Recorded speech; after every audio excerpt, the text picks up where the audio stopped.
7 traits rares des personnes avec peu d'amis. Pourquoi certaines personnes, malgré peu d'amis, dégagent-elles une solidité tranquille qui intrigue autant qu'elle dérange, comme si leur personnalité n'obéissait pas aux règles habituelles des relations sociales. Derrière la solitude apparente, il y a parfois des traits rares, une manière d'être qui refuse la superficialité et interroge notre rapport à la valeur personnelle. À l'extérieur, tout semble calme, presque détaché. À l'intérieur pourtant, le tiraillement existe. Le désir de liens sincères se heurte au rejet du bruit, des masques, des attentes implicites. Les émotions montent, se contredisent, et l'on se surprend à vouloir appartenir tout en refusant de se trahir. Alors, la solitude s'installe, non comme un drame, mais comme un espace silencieux où l'on se demande si quelque chose cloche. On se dit que tout le monde traverse ça, que c'est normal d'avoir peu d'amis, tout en sentant confusément que cette expérience touche à quelque chose de plus profond dans la personnalité et la façon d'habiter le monde. Combien de temps encore attendre avant de regarder cette réalité en face?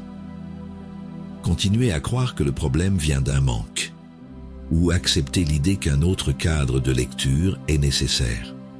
La philosophie stoïcienne pose ici une question décisive, celle de ce qui dépend réellement de nous et de ce qui ne dépend pas de nous. Et si ce retrait social n'était pas une faiblesse mais un signal, le signe d'une exigence intérieure, d'une attention au vrai et au faux, d'une énergie protégée contre la dispersion.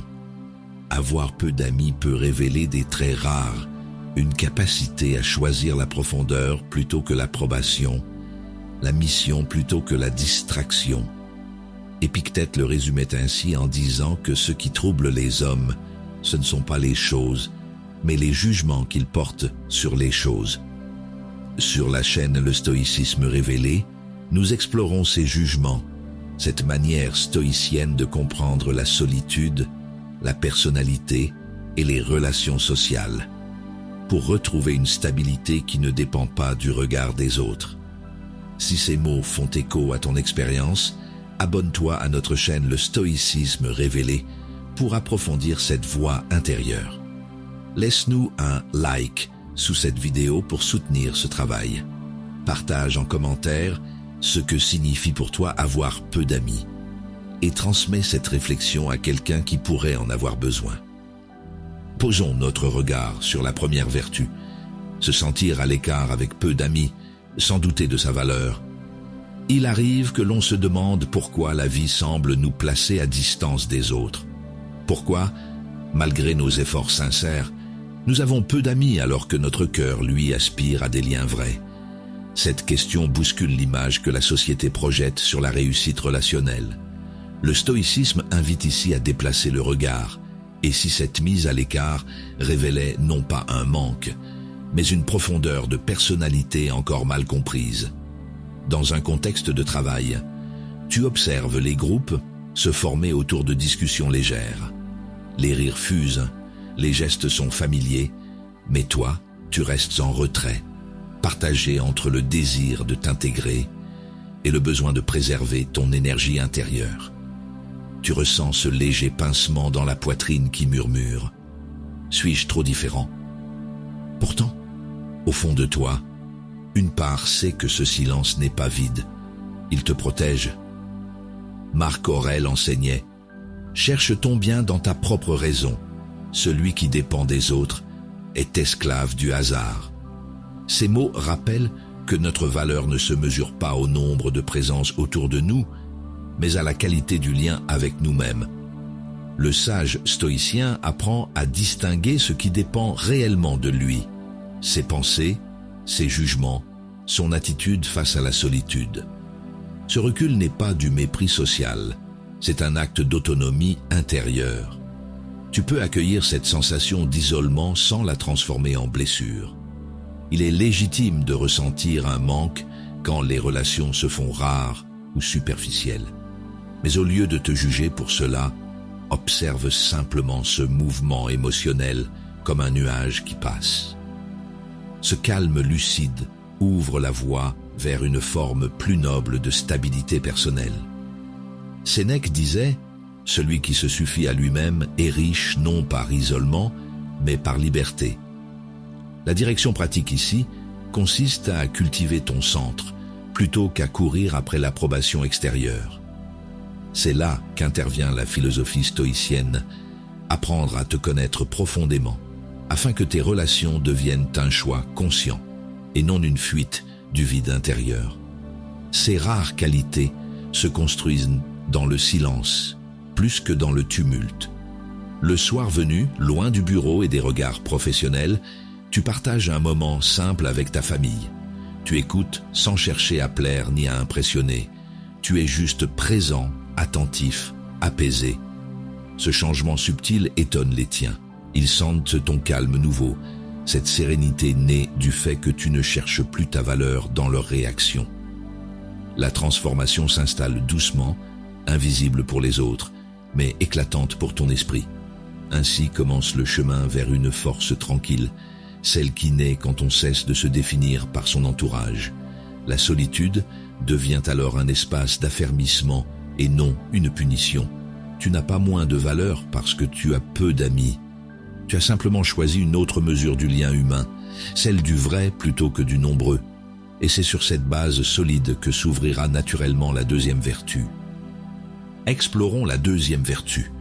Voir les masques tomber et choisir la vérité plutôt que la popularité. Il arrive un moment où tu réalises que beaucoup de liens reposent sur des apparences, sur ce besoin de plaire ou d'être validé. Ceux qui ont peu d'amis ne fuient pas la compagnie. Ils cherchent simplement la cohérence entre les mots et les actes. Cette quête de sincérité fait partie des traits rares d'une personnalité façonnée par la philosophie stoïcienne. La question devient alors, veux-tu être aimé pour ce que tu montres ou respecté pour ce que tu es vraiment? Dans un cadre professionnel, tu observes une conversation où tout semble poli mais creux. Compliments forcés, sourires automatiques, promesses vite oubliées. Tu ressens ce léger tiraillement intérieur, cette fatigue devant le théâtre social. Ton instinct te pousse à garder le silence plutôt qu'à participer à un jeu dont tu connais déjà l'issue. Ce n'est pas du mépris, c'est le refus d'alimenter une illusion. Épictète expliquait « Ne dis pas que l'homme droit est rare, dis plutôt que tu as choisi de le devenir ». Ces mots rappellent qu'être lucide sur les faux-semblants n'est pas une condamnation du monde, mais un engagement envers soi-même. Le stoïcisme t'invite à voir sans juger, à discerner sans mépriser. Là où d'autres se perdent dans l'apparence, toi tu cherches la vérité tranquille qui ne dépend d'aucune approbation. Cette lucidité peut isoler au début. On te trouve froid, distant, voire trop exigeant. Pourtant, derrière cette réserve se cache une loyauté au réel. Tu refuses de trahir ton ressenti pour obtenir un sourire de circonstance. Cette honnêteté intérieure forge une stabilité qui ne s'achète pas. Elle se mérite par clarté et constance. Marc Aurèle affirmait « Celui qui vit en accord avec lui-même vit en accord avec l'univers ». Cette parole ouvre une voie pratique. Choisis tes relations sociales non par peur du vide, mais par amour du vrai. Avoir peu d'amis n'est pas un échec si ces liens reposent sur la sincérité plutôt que sur la convenance. En suivant cette ligne droite du cœur, tu découvres une paix que ni les opinions ni la popularité ne peuvent t'enlever. Chez toi, dans un moment intime, tu repenses à ces scènes où tu as préféré te taire plutôt que de jouer un rôle. Tu ressens d'abord une légère tristesse, celle de ne pas faire partie. Puis vient le calme, celui qui naît quand ton esprit cesse de mendier l'acceptation. Tes proches remarquent ton regard plus doux, moins défensif.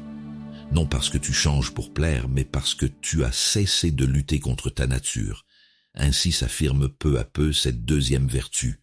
Voir clair sans devenir amer, aimer sans s'aveugler.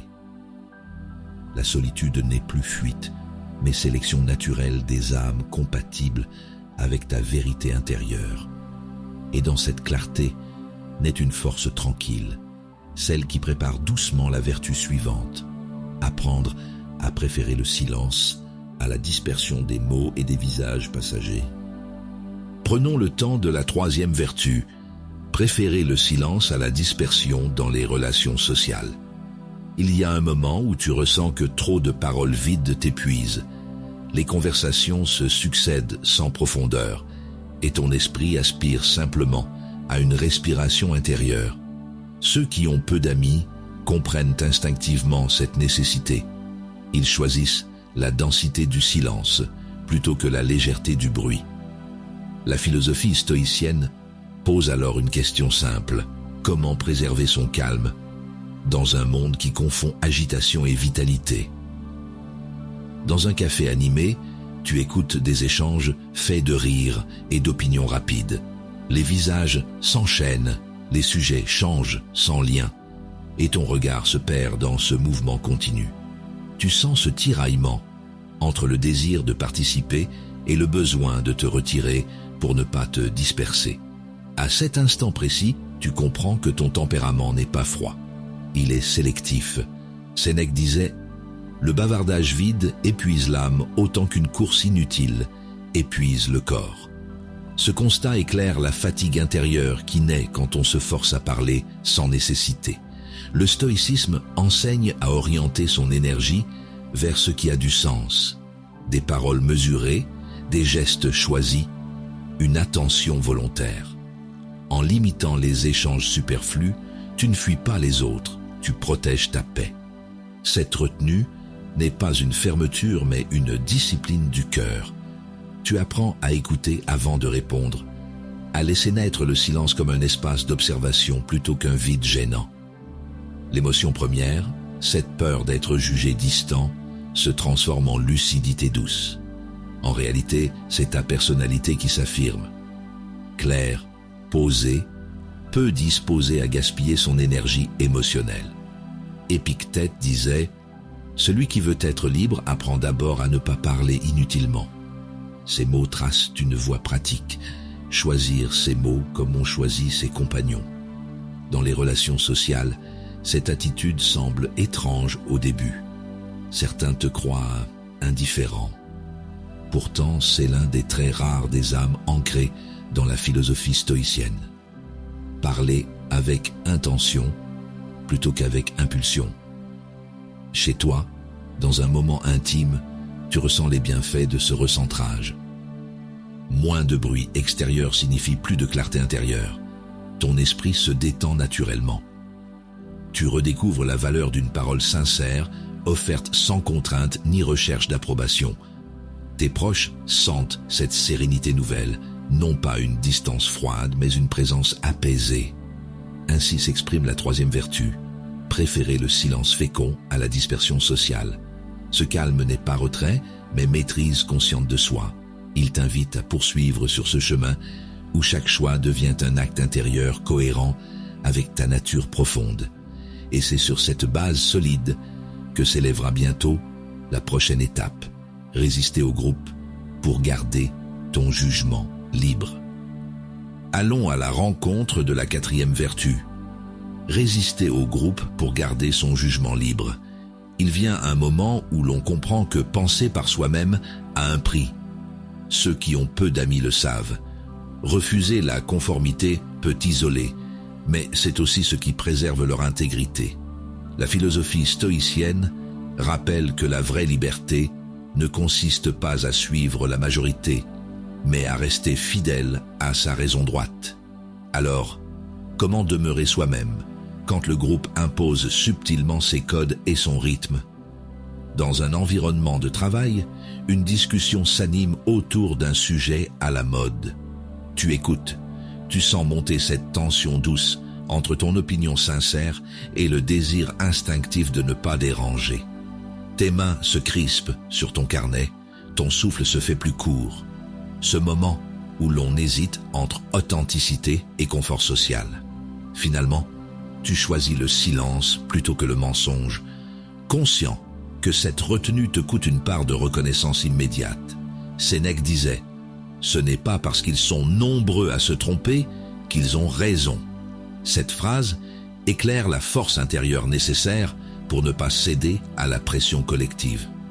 Le stoïcisme enseigne que l'opinion du plus grand nombre appartient au domaine des choses externes. Elle n'a de pouvoir sur toi que si tu la lui accordes. En gardant ton jugement libre, tu cesses d'être esclave du regard des autres pour redevenir maître de ta propre pensée. Ce détachement n'est pourtant pas froidure ou mépris. Il s'agit d'un choix lucide, préférer la paix intérieure au tumulte de l'approbation. Tu ressens parfois ce trouble léger, cette peur d'être mal compris, mais tu apprends à ne plus en faire une blessure. Ton indépendance mentale devient alors un signe discret de maturité plutôt qu'une marque d'arrogance. Marc Aurèle enseignait « Sois semblable au promontoire contre lequel les vagues viennent sans cesse se briser. Ils demeurent immobiles et domptent leur fureur alentour. » Ces mots rappellent que résister au courant social n'exige pas de s'opposer avec violence, mais de rester ferme avec calme. En suivant cette voie intérieure, tu découvres ces traits rares, propres aux esprits solides: constance, discernement et sérénité face au tumulte des relations sociales. Plus tard, dans un cadre familial, on te sollicite pour donner ton avis sur une décision commune. Tu exposes ton point de vue sans chercher à convaincre ni à t'imposer. Ta voix est posée, claire. Ce qui surprend les tiens n'est pas ton opinion différente, mais la tranquillité avec laquelle tu l'exprimes. Ils sentent que tu n'as plus besoin d'avoir raison pour être en paix, une transformation subtile née de ta fidélité à toi-même.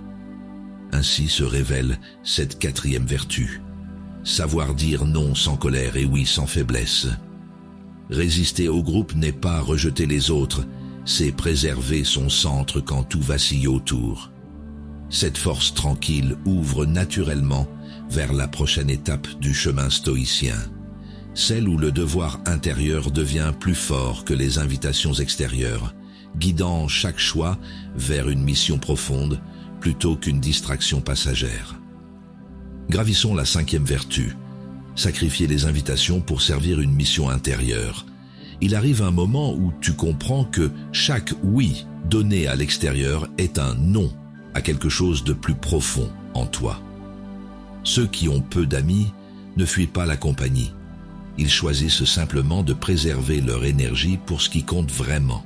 La philosophie stoïcienne enseigne que l'on ne peut poursuivre deux buts contraires: plaire au monde ou se connaître soi-même. Alors, quelle valeur donnes-tu à ta mission intérieure quand les distractions sociales frappent à ta porte? Dans un contexte de travail, une collègue t'invite à une soirée d'équipe. Tu hésites. Tu sais que ces moments sont censés renforcer les liens, mais ton esprit réclame du silence pour avancer sur ce projet qui te tient à cœur. Autour de toi, tout le monde semble enthousiaste. Tu ressens ce léger tiraillement entre le désir de participer et la fidélité à ton propre rythme. Finalement, tu déclines poliment, conscient que cette décision sera mal comprise par certains. Épictète disait « Celui qui veut progresser doit savoir renoncer à certaines choses ». Ces mots résonnent avec force quand tu ressens cette tension entre devoir social et exigence intérieure. Le stoïcisme rappelle que chaque renoncement n'est pas une perte, mais un choix orienté vers le sens.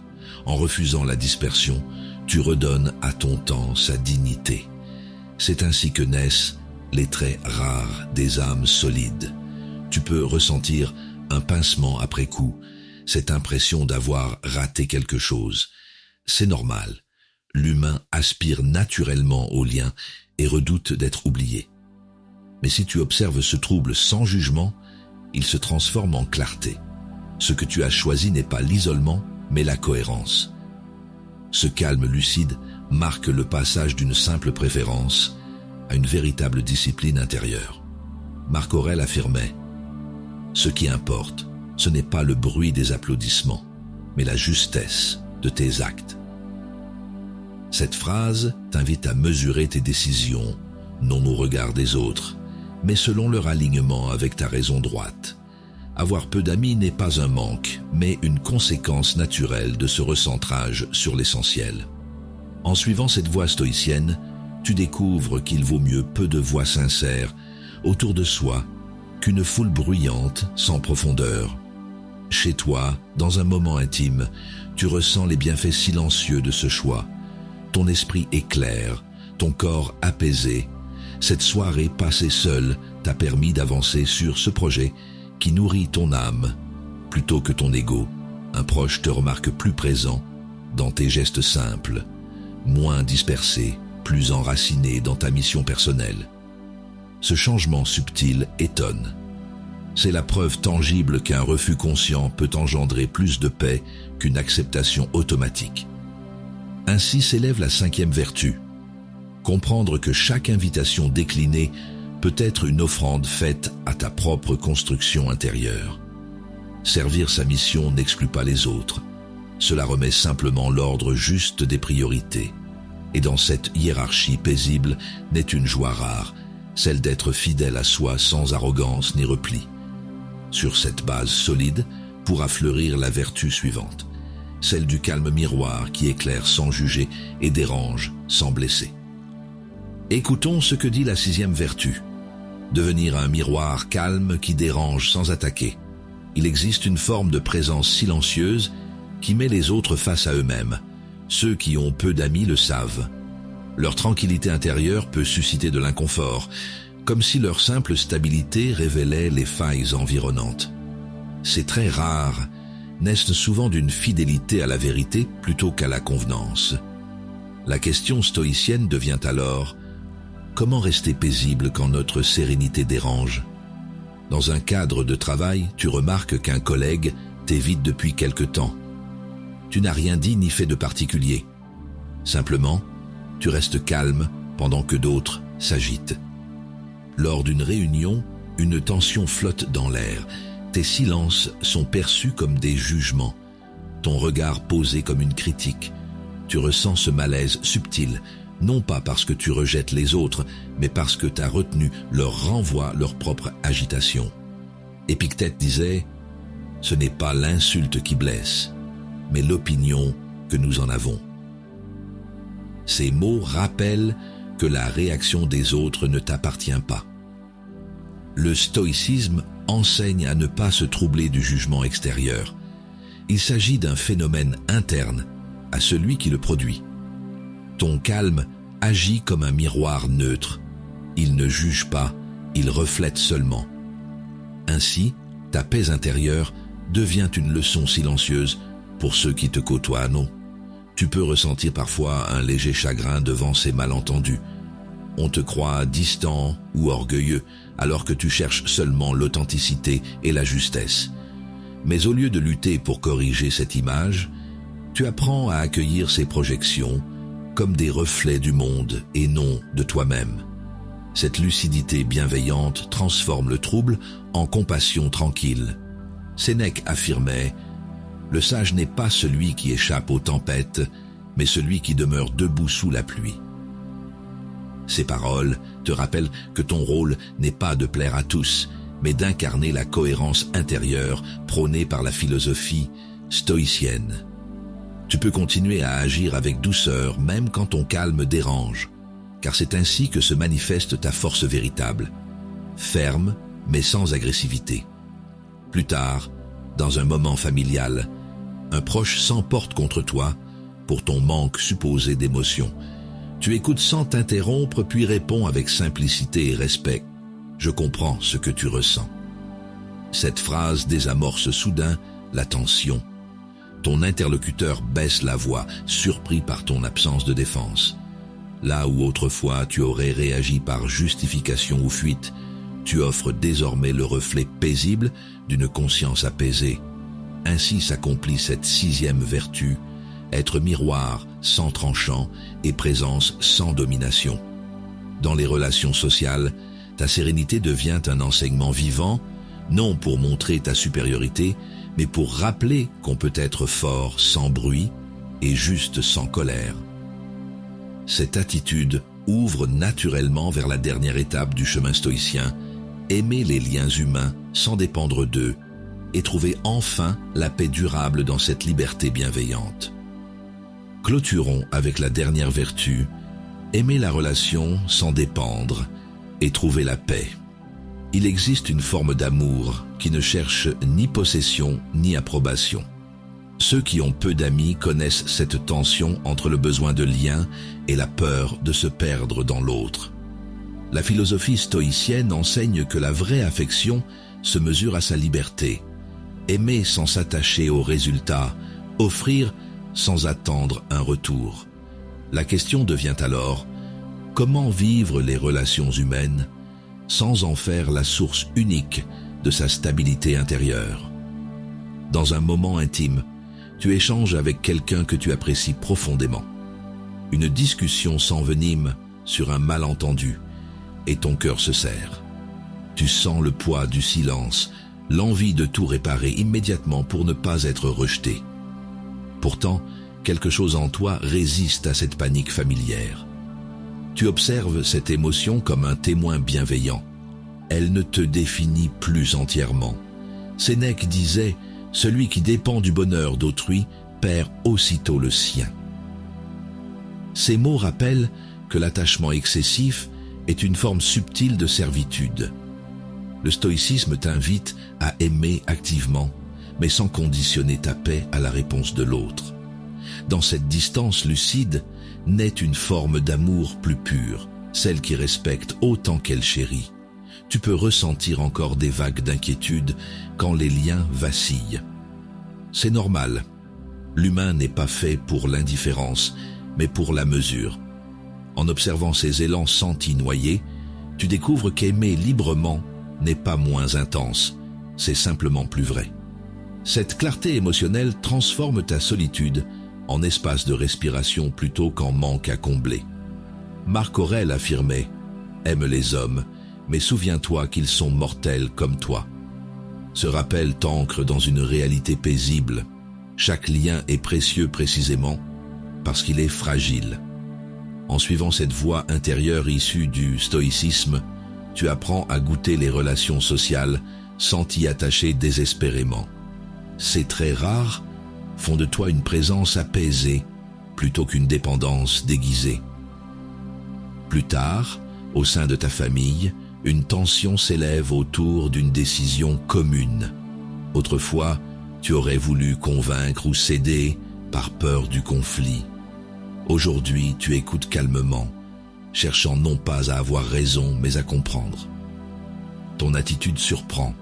Tu restes engagé, mais détaché, attentif sans te crisper sur l'issue. Cette transformation invisible marque le passage d'un cœur inquiet à un esprit stable. Ainsi se referme ce parcours intérieur. Aimer sans s'accrocher, donner sans se dissoudre et trouver dans chaque lien une occasion de grandir plutôt que de se définir. La paix dont parle le stoïcien n'est pas absence d'émotion mais juste équilibre entre ouverture et indépendance. Tu peux désormais marcher dans le monde avec tendresse et fermeté, libre parmi les hommes, fidèle à ton centre tranquille. Tu as parcouru un long chemin de lucidité et de présence, découvrant pas à pas comment la solitude peut devenir un terrain d'équilibre plutôt qu'un désert. À travers les épreuves, tu as compris que ce qui semble vide aux yeux du monde est souvent plein de sens pour celui qui avance avec discernement. Cette transformation intérieure, nourrie par le stoïcisme, t'a appris à distinguer ce qui dépend de toi, ton attitude, tes pensées, ta vertu, de ce qui échappe à ton contrôle, l'opinion d'autrui, la reconnaissance sociale, le rythme des rencontres. En acceptant cette dichotomie du contrôle, tu n'as pas fui les relations sociales, tu les as rendues plus vraies. Et dans cette clarté tranquille, se révèle toute la richesse cachée des traits rares que porte ta personnalité. Désormais, ton regard sur le monde s'est apaisé. Tu n'attends plus que les autres comblent tes manques. Tu choisis simplement d'être juste dans chaque instant. Comme le rappelait Marc Aurèle, ce qui trouble ta vie Ce n'est pas ce qui t'arrive, mais l'opinion que tu t'en fais. Cette maxime éclaire la nouvelle réalité stoïcienne que tu incarnes, une paix intérieure indépendante du tumulte extérieur. La philosophie stoïcienne devient ici pratique quotidienne. Vivre avec mesure, agir avec vertu, aimer sans attachement excessif. Cette liberté douce n'efface pas la solitude, elle la transforme en espace de croissance et de maîtrise de soi. Si cette exploration t'a parlé, rejoins la communauté du stoïcisme révélé pour continuer à avancer sur cette voie exigeante et lumineuse. Chaque abonnement est un engagement silencieux envers la sagesse. Chaque like ou commentaire devient un acte de bienveillance envers ceux qui cherchent aussi à comprendre la valeur personnelle derrière le fait d'avoir peu d'amis. Ensemble, nous formons une école moderne de sagesse où partager n'est pas consommer mais s'élever mutuellement vers plus de lucidité et d'équilibre intérieur. Que cette communauté demeure un lieu d'écoute sincère et de pratique consciente du détachement bienveillant. Souviens-toi, le chemin stoïcien ne promet ni gloire ni popularité. Il offre la paix dans ce qui est déjà là. Continue donc à cultiver ta vertu comme on entretient une flamme discrète. Elle éclaire sans brûler et guide sans bruit ceux qui cherchent encore leur centre. Car vivre selon la raison droite, c'est apprendre chaque jour que la vraie force réside dans la simplicité d'un esprit en accord avec lui-même.